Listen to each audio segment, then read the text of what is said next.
Spyro Year of the Dragon is the third Spyro game out of the original PS1 Spyro classics, which are just quintessential open world 3D platforming.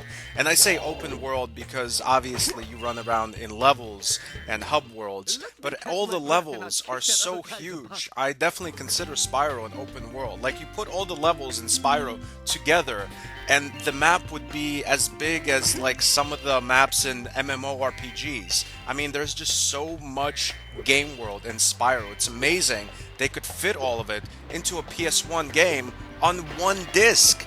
I mean, take like some bigger games on the PS1, like Final Fantasy VII, Final Fantasy VIII, 3 discs. 4 discs. Spyro is 1 disc. It's amazing. And the graphics are really good in this game. I mean, everything about Spyro is great. Franchises like early Spyro games, early Crash Bandicoot games, these are the franchises that make the PS1 arguably the best console of all time.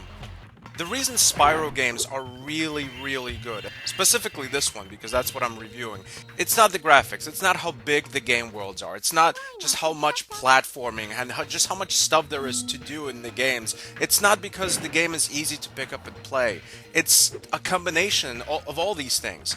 But I think the most important thing that a lot of people overlook is how well Spyro controls and moves. A lot of PlayStation 1 games, and this is coming from someone who has played hundreds of PS1 games over the years, and I'm talking the years going back to like 1997. For over 2 decades, I've played hundreds and hundreds of PS1 games, and I'm telling you, this game controls better than most.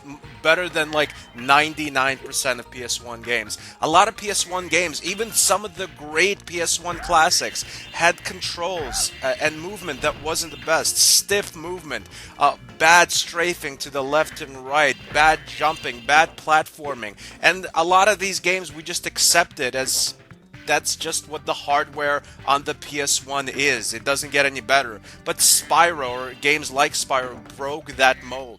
Spyro transitions from one place to another so smoothly. It's so easy to run and jump and glide and ram into enemies. It really is incredible how good Spyro controls. And it's also incredible just because everything else is superb in the game. You would think a game where the character controls really well, it wouldn't have really good graphics, or it wouldn't be this huge, there wouldn't be this much stuff to do. It's like, how can one PS1 disc handle all of this? Spyro Year of the Dragon is a colorful game, and it's not too hard, which kind of gives you the impression that it will be a game for kids. And I agree, this is a great, an amazing game for kids, but it's really an amazing game for everyone. There's something for everyone. See, adults can enjoy this game as well. There are fairly hard portions in the game. Not incredibly hard, but there are portions in the game that kids can just skip over that adults will enjoy because of the difficulty.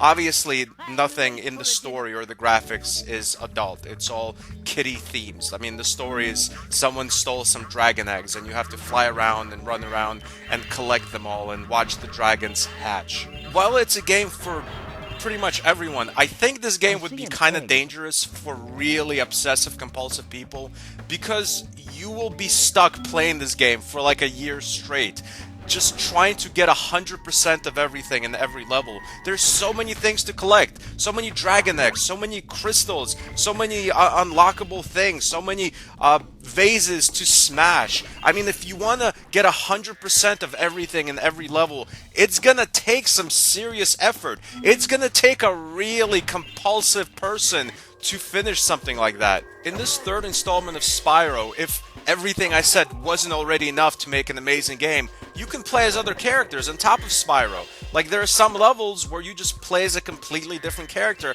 and all these characters have their own special moves and ways to move around. They don't move around like Spyro, and they don't have the same moves as Spyro. Like, you play as a kangaroo, you can jump really high. Some characters can fly perpetually. I can't think of anything bad about Spyro the Dragon. I guess it's overly kiddie. Like, the graphics and the story, they're a little too childish.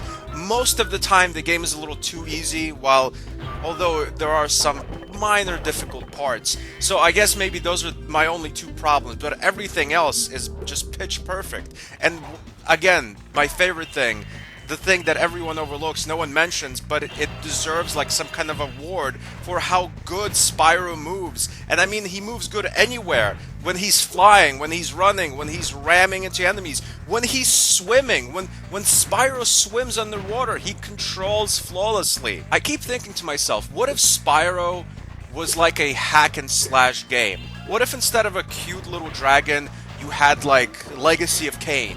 And like you ran around, you sliced up enemies, there were cool, like gruesome deaths you can do in the game, but you kept the most important things in Spyro, like the great controls, the great movement. Like if you take the Spyro engine and you made a game that was a little more adult, that game would have been like the greatest game of all time. We would be remembering that game as the most important part of our childhood.